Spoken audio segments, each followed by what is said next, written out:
Bismillahirrahmanirrahim. Assalamualaikum warahmatullahi wabarakatuh. Ayyuhal ikhwan wal akhwat, fi hadhil fursatil mubarakah, nuridu an nashraha lakum 'anit tamyiz. Wa qabla dhalik, nuridu an nu'arrifa nafsana.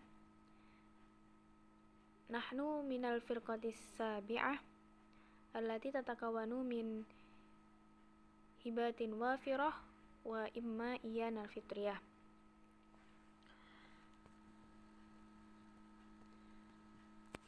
Awalan, ana imma iyanal fitriyah uridu an ashraha lakum an syarhi tamyiz wa ma'nahu wa aqsamuhu.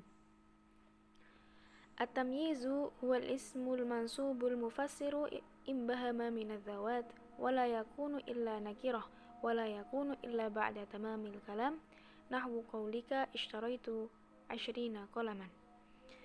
Jadi di sini tamyiz merupakan isim yang dibaca nasab yang fungsinya adalah menjelaskan atau menafsirkan kalimah yang sifatnya masih mubham, masih samar-samar.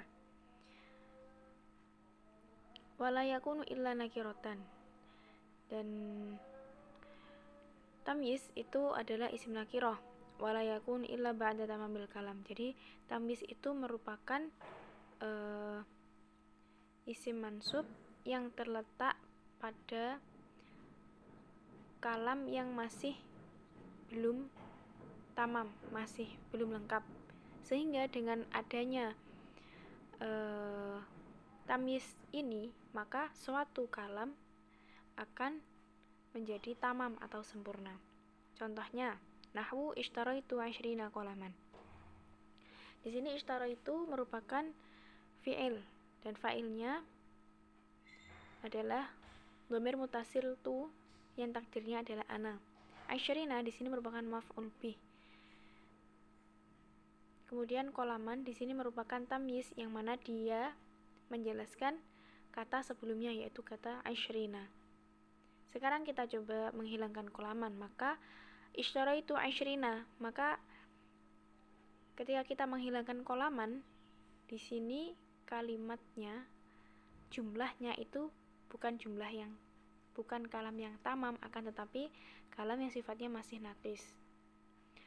Tapi kalau kita menambahkan qalaman di situ, maka jumlah ini merupakan jumlah yang tamam. Selanjutnya makna tamyiz. Wa tamyizu yakunu ala ma'na min kama annal hala takunu ala ma'na fi. Fa idza qulta ishtaraitu 20 kitaban fal ma'na annaka ishtaraita 20 minal kutub. Jadi tamyiz itu juga bisa mengandung makna min. Contohnya ishtaraitu 20 kitaban. Nah, di sini kalau kita memaknainya dengan min, maka ishtaraitu 20 minal kutub. Sebenarnya maknanya sama, akan tetapi pada tarkibnya itu berbeda.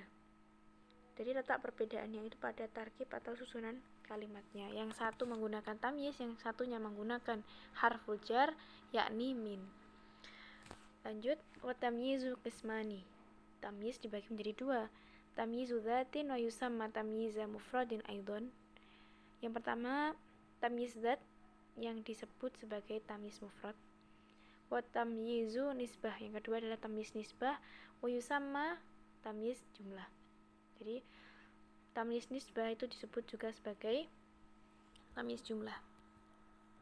Kemudian tamyizu dzat wa hukmuhu. Tamyizu dzat, ma huwa tamyizu dzat, yakni maka mufassiran lismin mubhamin malfudhin, nahwu indiridlun zaitan. Jadi tamyiz dzat ini merupakan tamyiz yang mana dia itu menjelaskan isim yang masih mubham dari segi lafadznya. Contohnya pada al-adad, nahwu ishtaraitu ahada asyara kitaban. Nah, di sini al-adad ini merupakan bilangan. Ishtaraitu ahada asyara kitaban. saya membeli 11 kitab. Nah, di sini yang menjadi tamyiz merupakan kitaban. Adatnya yang mana? Adatnya ya ahada asyara. Kemudian madalla ala miqdarin ay syai'in yuqaddaru bi ala. Jadi tamyiz itu juga bisa menunjukkan terhadap sesuatu alat ukur.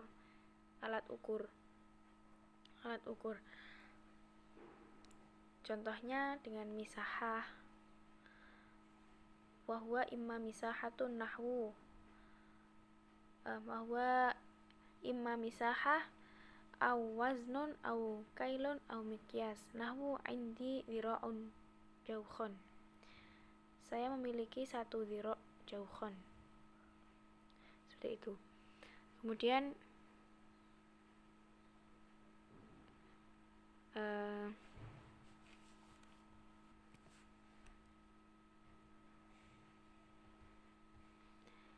madalla ala ma yushbihul miqdar, atau tamyiz itu bisa menunjukkan terhadap sesuatu yang diserupakan dengan miqdar, alat timbangan yang mana tidak bisa diukur, tidak jelas ukurannya, tidak menggunakan alat khusus untuk mengukur. Contohnya indi madul baswari ardon, wa ma fis sama'i qadru rahatin sahaban. Kemudian ma ujriya mujrol maqadir, atau bisa menunjukkan sesuatu yang bisa berlari. Mingkul lismin mubhamin muftakirin ila tamyiz wa tafsir. Pada setiap isim yang membutuhkan tamyiz dan tafsir. Nahwu lana misluma lakum khaila. Nah, di sini artinya kami memiliki kuda seperti yang kalian miliki. Jadi di sini itu menunjukkan bahwasannya kami itu memiliki kuda. Kuda itu kan merupakan hewan yang istilahnya bisa berlari. Nah, di situ yang disebut ma'ujriya mujrol maqadir. Kami memiliki kuda seperti kalian, seperti yang kalian miliki, seperti itu. Makana far'an li tamyiz. Kemudian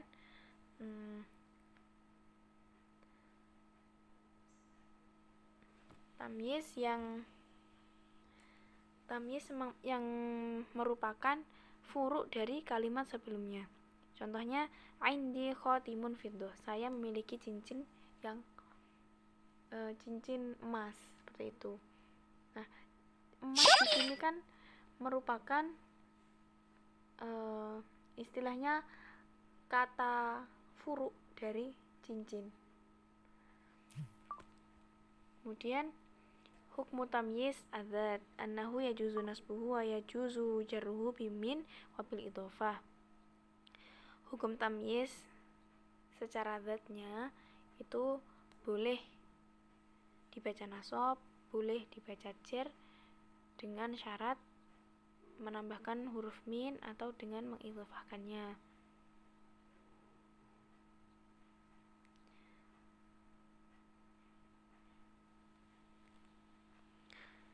Kemudian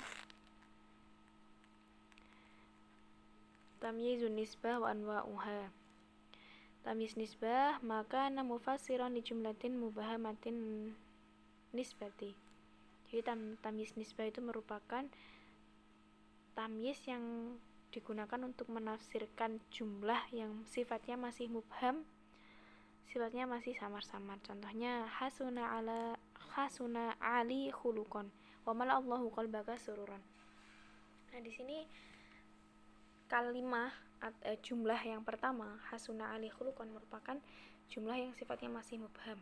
Kemudian dijelaskan dengan jumlah setelahnya, yaitu wa mala Allahu qalbaka sururan. Letak ketidakjelasannya itu di mana? Coba sekarang kita artikan. Hasuna ali khuluqan. Ali penciptaannya itu baik. Nah, penciptaan yang baik yang dimaksud di sini tuh seperti apa? Kemudian dijelaskan, wa mala Allahu qalbaka sururan, bahwa penciptaan yang baik, penciptaannya Ali yang baik di sini adalah Allah mengisi hatinya dengan kebahagiaan, seperti itu. Kemudian wa min tamyizin nisbati al-ismu al-waqi'u ba'dama yufidu ta'ajjub. Afwan. Wa min tamyizin nisbatil ismil waqi'i ba'dama yufidu at-ta'ajjub. Jadi tamyiz nisbah ini bisa terletak setelah isim yang berfaedah ta'ajjub. Huruf bukan isim. Bisa terletak setelah ma yang berfaedah ta'ajjub. Contohnya pada ma asya'ahu rajulan. Kemudian tamyiz nisbah wa huwa ala qismaini. Tamyiz nisbah ini dibagi menjadi dua. Yang pertama tamyiz muhawwal dan yang kedua wa ghairu muhawwal. Yang pertama wa ghairu muhawwal, maka na ghairu muhawwalin an syai'in. Nahwu akram bisalimin rajulan. Wa hukmuhu annahu yajuzu nasbuhu wa yajuzu jarruhu bimin. Nahwu lillahi darruhu minal faris. Jadi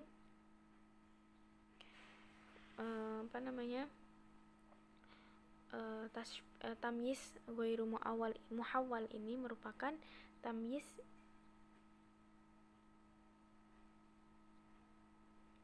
yang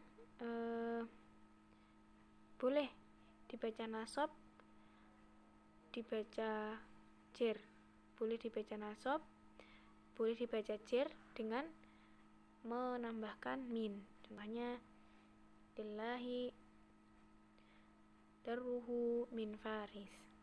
Kemudian tamyiz muhawwal itu merupakan maka na asluhu fa'ilan aw maf'ulan aw mubtada'an ka qoulihi ta'ala washta'ala ar-ra'su syaiba.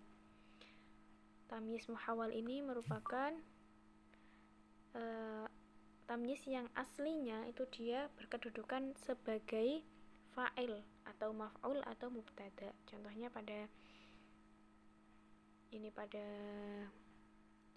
qaulnya Allah washta'ala ar-ra'su syaiba. Nah, di sini syaiban ini merupakan tamyiz muhawwal. Nah, selanjutnya wa'lam annama ba'da ismi tafdil yunsabu wujuban ala tamyiz. Jadi ketika tamyiz itu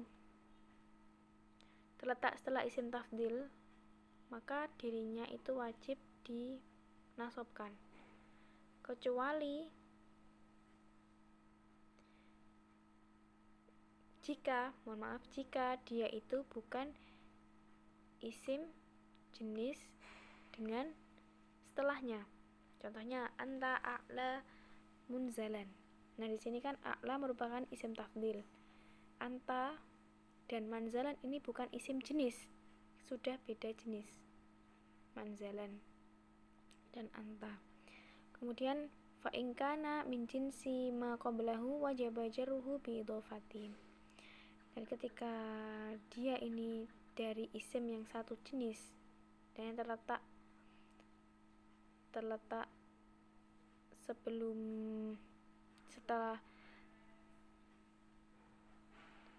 sebelumnya itu terletak isim jenis, maka wajib baginya untuk menjerkannya dengan idhofah. Contohnya anta afdhalu rajulin. Nah, di sini kan sebelum afdhalu ini ada isim jenis. Antara afdhalu dan antara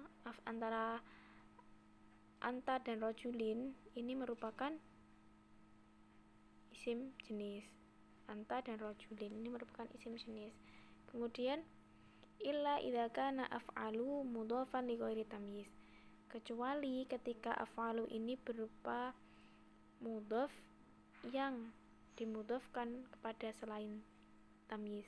Fajibu nasbu tamyiz hina idzin, maka diwajibkan untuk menasabkan tamyiz. Li ta'adzuril idhofah marrataini, untuk menghindari idhofah sebanyak 2 kali, untuk menghindari idhofah yang berulang. Contohnya anta afdhalun nas rajulan. Terima kasih. Materi selanjutnya akan dijelaskan oleh Mbak Hibatin Wafiroh. Kepada Mbak Hibatin Wafiroh saya persilahkan.